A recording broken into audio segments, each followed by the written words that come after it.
often been said, hasn't it, with, of course, the likes of Meghan and Harry, they say one thing and do another, you know, this sort of thing I'm talking about. It's like the private jet, you know, travel. Well, they can't travel, of course, you know, commercial, because no, they're far too important, far too sort of vital. But you and I have to do that, not, you know, to travel, simply to save the planet. It's all about climate change, stuff like that.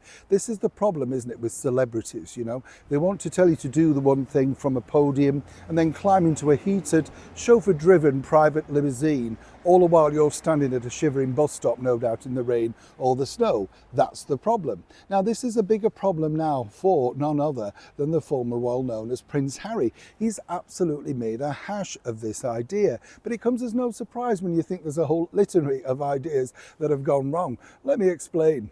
Hi, nice to see you. Thank you so much as ever. I'm talking to you for your time today. Lovely to have your company. Well, have a lovely wave. Thank you as ever. I mean, you know, it's, by the way, can I just say, yes, I just wanted to say this. Thank you for your comments about our freebie loving mayor over here in London. You know, I'm glad you agree with me on that particular topic, because it's incredible, isn't it? You know, in the old days, I don't know if you had this, but we used to have a touring variety show, and literally we went up and down the country, and the local mayors would turn up and attend very graciously. Lovely people, always turned up in their chain.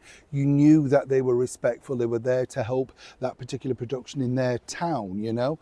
And what's fascinating is when you look at pictures of Sadiq Khan, he turns up looking like he's just popped out for a bag of chips. You wouldn't know he was a statesman of any level, would you? So what benefit can he bring any production? You wouldn't notice him, you know. It's ridiculous, isn't it? But of course, freebies to the rich and famous, as it were, rich and powerful, they will take anything going. And as I pointed out in the video, never go to the underling productions, only the ones with the mega superstars. You know what I'm saying? Back as ever to your royal story of the day. Yes, now look, have you seen this? Yes, this is Prince Harry, surfer boy. And at first you think, wow, you know. Now, I have to say, personally, I couldn't do anything like that, terrified of water. I admire what he's doing, you know, whichever way you look at it.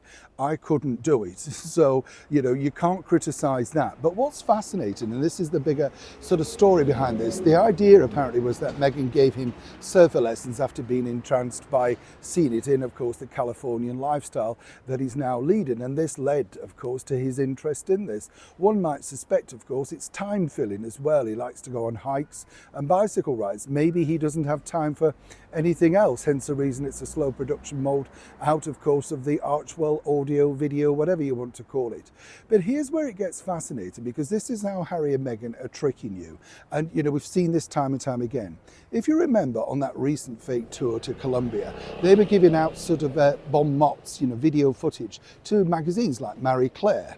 And then, of course, something else for the Well Child Awards. That was given to another streaming company. But this apparently is toxic, according to Prince Harry, and children should not be watching it, and you should monitor it and be a first responder and you name it, etc. We all know that, right?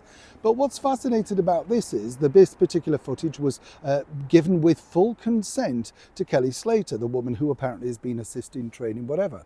Now, here's where it gets more fascinating, because the people that watch surfer videos predominantly are people, boys and girls, under the age of 13. If you look at the analytics, it's them. So by default, Harry's basically saying, get on social media and watch me. Now, I'm not picking on him for this, but you see that one or the other. You can't say, no, you can't watch, you know, social media. It's a terrible, toxic place. But on the other side of the coin, say, well, look, here I am, freely giving away content because I want to be noticed, showing off, doing something good. Distraction away from the disasters that some might say of his recent attempts of a royal fake comeback. Either way, the people who are now behind this parent thing that he's trying to do are looking, thinking, well, hang on a minute, you said one thing and now we're doing another. Which is it? And as ever, I ask you, is he right or wrong? Should he be sort of, you know, ostracized for that? Or should he just be allowed to do what he wants? But seemingly now, he exploits the people that apparently he's allowing to use footage of him. But if you took it private individually, you'd be forced to take it down. Control at its highest level, I think you'll agree. Neil Sean in the very heart of London.